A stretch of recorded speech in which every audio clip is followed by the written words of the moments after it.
G'day guys and gals, BH-5 regular. Alright, so it's a heavy drone map. The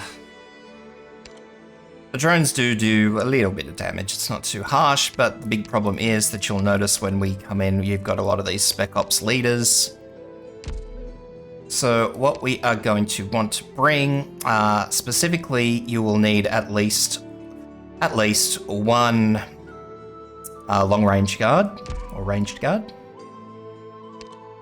You can bring a second one if you like, it's not necessary. I'm bringing a second one to attack over the top of another unit, so that's the reason for that. Now, you also want 2 high damaged vanguards.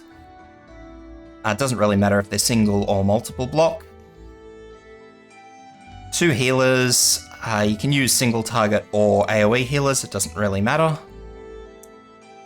2 good tanks, again, it's healing tanks or just regular tanks, doesn't really matter. 2 archers, one of them being fairly good at destroying drones would be good. You could also bring somebody else. I know some of the specialists do have drone abilities. 1 AoE sniper, again, that's just a generic AoE. It's just a generic operator. If you want to bring another single target sniper, you can. If you want to bring... I probably would avoid bringing arc damage, just bring snipers. And we want 1 fast redeploy as well that can tank a little bit, so Gravel with skill 2. So a lot of interchangeable units in this particular one today. And we're going to start off with Midnight, so our ranged guard, and he's going to be attacking this caster in the middle. So right here, and across. And now we're just going to play the waiting game until he gets that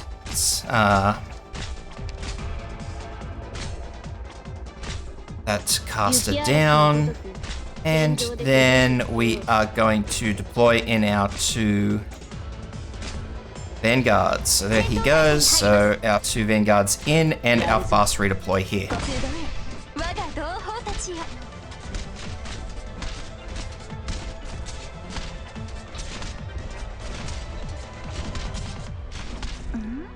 And once they are both dead, we can take out our fast redeploy. And then we're going to pop in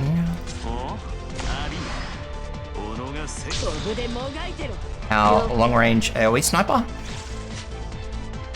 So Midnight's just going to do as much damage to him as he can, which obviously wasn't much.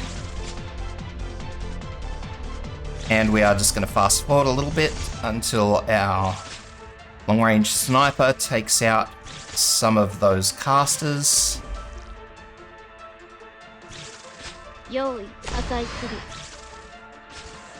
Vanguard skills when these guys come up. And then we're going to start deploying healers. So because down the bottom here has remained alive, that's where we're going to be deploying our AoE healer. And our single target healer at the top. And then we're just going to deploy our fast redeploy down here, just so our healer doesn't die.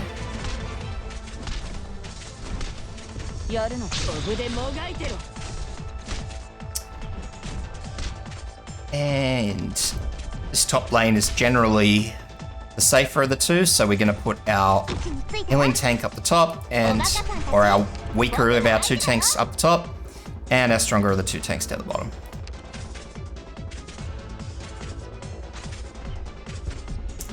After Shirayuki is done attacking everything she can, we're going to pull her out. We're going to put our sniper, who is best against drones, further forward. And we're going to put our other one in just here.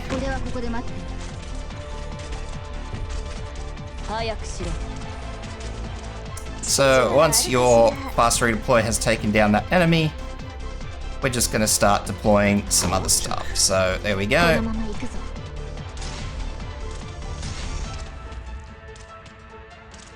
Then we're going to fast forward until we get to the drones.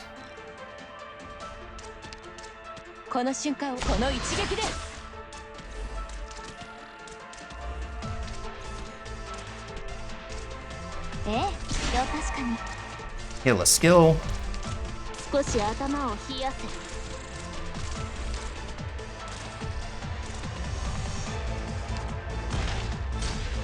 And that's pretty much all there is to it. From here, it's very straightforward. There's nothing too complicated or complex about it. It's really just being mindful of the drones. You want to keep cycling your healer skill when the drones come through. Now, you've noticed that I've got 2 of these long-range guards here. The reason I've got Frostleaf at the top is because she has a little bit of extended range, so she can attack things for the bulk of the way down, whereas if I put her down the bottom, she can't really attack anything, so... So from here, we'll just cycle some skills. You could even get away with using Cruise up the back here, because it's mainly this first sniper that's doing the damage to the drones. So the second sniper just needs to catch whatever comes through and deal damage to what's walking down through their range, so not a huge issue. So here come the next lot of drones. Use this skill, because why not? And use the skill now.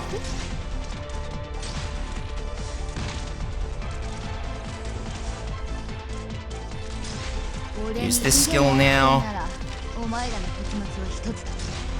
And that's the last wave of drones. So I no longer need this sniper. And I'm just going to redeploy Shirayuki here facing down. And that's it. Nice and simple. It also helps that the ranged guards can attack air units if they sneak through, so say Frostleaf would have been able to attack some of those drones, they would have been in range. So yeah, just be mindful of that first sniper because they'll be taking the brunt of the drone damage, but other than that, nice and simple guys. I hope that helps. If it did help, please like, subscribe, and tune in on my Twitch.